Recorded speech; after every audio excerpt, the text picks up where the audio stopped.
nation or a vicious real estate developer.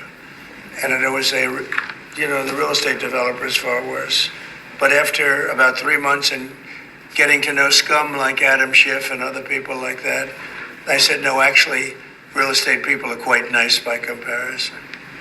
You said you plan to speak with President Putin soon. What about President Zelensky, and what's your message? Yeah, I would, but he's told me he wants to make a deal. Zelensky wants to make a deal.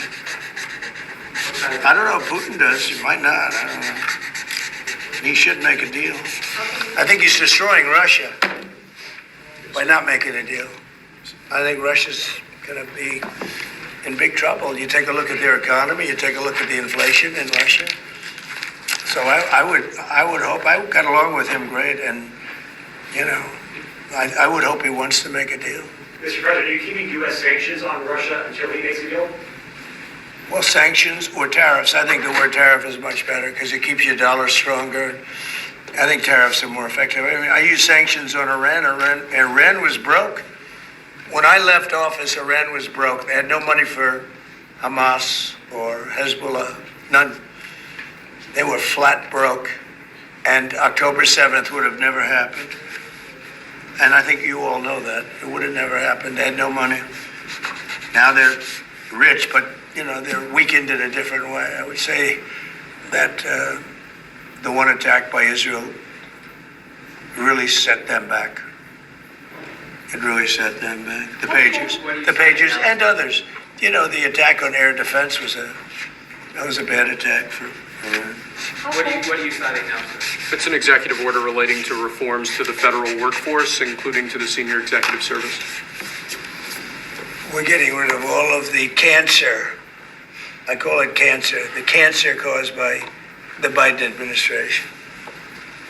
How confident are you, Mr. President, that you can keep the ceasefire in Gaza and conclude the 3 phases of this deal? I'm not confident. That's not our war, it's their war, but I'm not confident. But I think they're very weakened on the other side.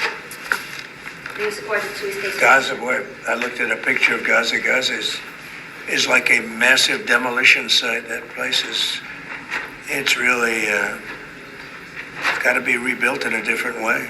Do you plan to help rebuilding Gaza? I might. Gaza is interesting. It's a phenomenal location. On the sea,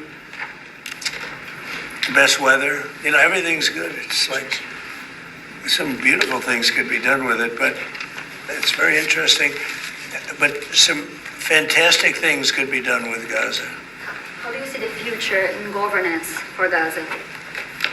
Well, it depends. I can't imagine you certainly can't have the people that were there. Most of them are dead, by the way, right? Most of them are dead. But they didn't exactly run it well.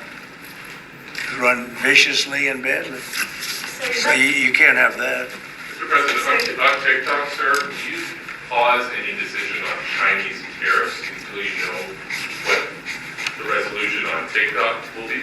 No, if China didn't approve it, we could put tariffs on China. Don't forget, China charges us tariffs, and we charge them very little, except for what I did. I put a lot of, we took in hundreds of billions of dollars.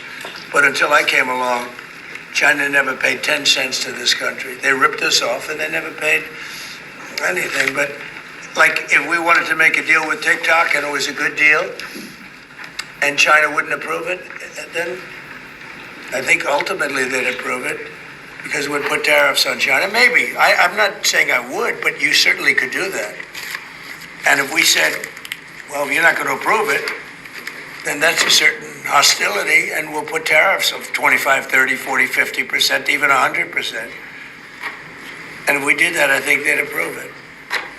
President Trump, you've seen the other living. Yeah, man. And I dig that.